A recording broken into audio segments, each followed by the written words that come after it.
the president says that we are facing some difficulties, but we are definitely not in crisis. Surely that's accurate. Kwejo, that's not accurate.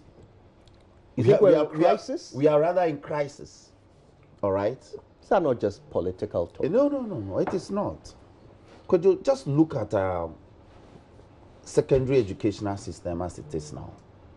The policy governing how boarding status are considered, where we consider children from afar before we consider children from around the schools, has been abandoned. They take your 13-year-old daughter from here, take her to Tamale, and make her a day student. He was talking about the economy, by the way. Of course. That is the state of the economy. That's the state of Ghana. We are talking about education. Why? Is education not part of the economy? Do you know the economy? Go to Ministry GES now and see what's happening. It's not a joke. Look at national identification issues. They just can't function. We are creating regions where we don't need them. We are going to spend about $1 billion to do that. We've created 38 district assemblies. We have not established offices for them. Look, our city is nosediving. Fuel prices have gone up. School fees, tertiary level school fees have gone up astronomically. It is not a joke. It's not a laughing matter. He's an MP. I know letters are coming to him for assistance. And you see the kind of school fees the tertiary schools are quoting now. People are suffering.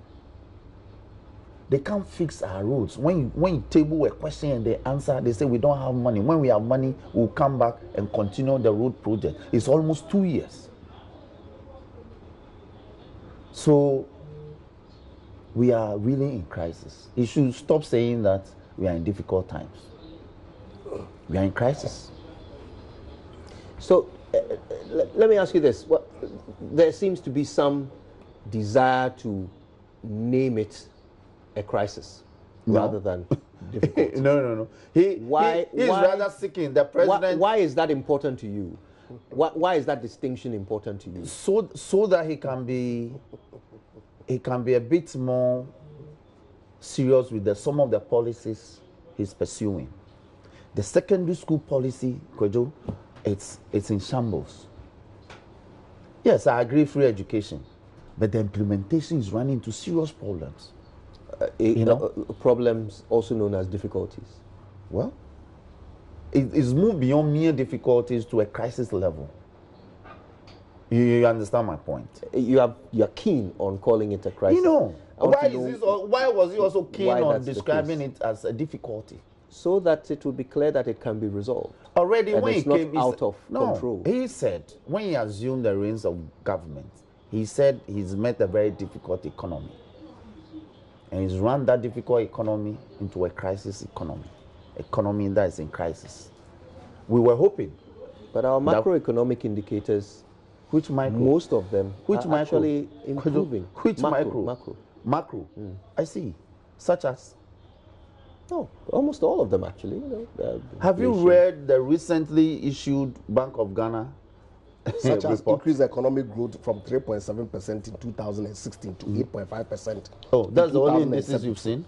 Non-oil GDP growth. Have you seen our import cover? In the first quarter of our import cover is now 3.5 to 4.0 in 2017. So yes, if you are looking growth from 3.0 in 2016 to 4.3 in 2017. No maize imports in 2018 for the first time. You see, industry growth it may be from negative for you to select in the 2016 like I could also to select 17.7% at the end of 2017. Exactly. Yes. So fiscal deficit reduced from 9.3% of GDP in 2016 to 5.9. This is an economy that is in crisis. Of GDP in 2017. Banks have collapsed. The first time under their watch since 2006 that the government has met the deficit target. In excess of thousands. You sit here. The banks are private entities. What? That have collapsed. I thought under your supervision. Oh, please, whose supervision? if you had acted at the time bank that they collapsed under my started supervision. facing these challenges, we wouldn't be sitting there. You see, look, you don't take us to be stupid. You have surprised me. Many of our collapsed listeners are discerning. under my watch. Of course. Okay? Of course. And they know what were the root causes of the collapse of these banks. What government has done. Right. Root cause. Mr. Dafe-Ameko is going to round up. To save you and I, whose monies are with these banks, which were completely as your money ignored. been saved. Of course, our deposits are safe. You deliberately collapse banks. Look at this and one. And refinance another bank to take over. And then in the course of the takeover, you dismiss people. You know how many people are sitting in the house? And you sit here and say that the economy is healthy. It's fine. All right. It's fine. Okay. It's fine. I appreciate the fact that our viewers, a quick point on the president's statement. Let them do that. Let me ask you this, if that's okay. Let me just put it in the form of a question. So the president says that we're in difficulty and not crisis, but he admits there is some difficulty. Of course. At the same time, the vice president insists that we're doing well. In fact, we're doing better than the NDC. We're doing better than other countries.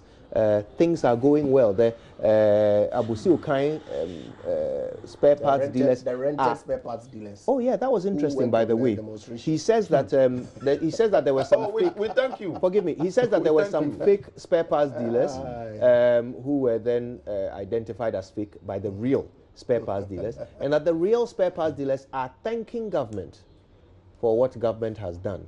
But we've also spoken to spare parts dealers. And they are not happy. So are they real or fake? Well, some of them are real, but of course the people who went on demonstration clearly were fake. Look, so the human beings are fake. The truth of the matter is the president and the vice president not contradicting each other? Not at all. One says things are going well. The other one says you have difficulties. There's no discordance whatsoever. Okay. Yes, the fundamentals clearly based on the figures that I read to you here. It's much, much, much better than what we inherited. Okay, but it hasn't resolved all our problems. And we are facing challenges. Fuel prices have almost doubled between 2016 and today. So, yes, Ghanaians will feel the impact.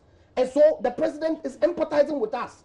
That look, in spite of all the issues, the things that we are doing to resolve our problems, some factors external clearly will impact on our ability to deliver. And so, asking Ghanaians to be patient whilst we work at resolving some of these. Why didn't we hear this rather than we are doing better than NDC? No, but of course, you can listen to the narrative. These are people who messed up this economy, who, by their own acts, admitted their incompetence in managing it, and so went to the island. You are more incompetent. Sitting here pontificating. So you are more incompetent and show them that these guys, these were their performers. You understand? And look at ours. Yes, they have the audacity to speak. Yes.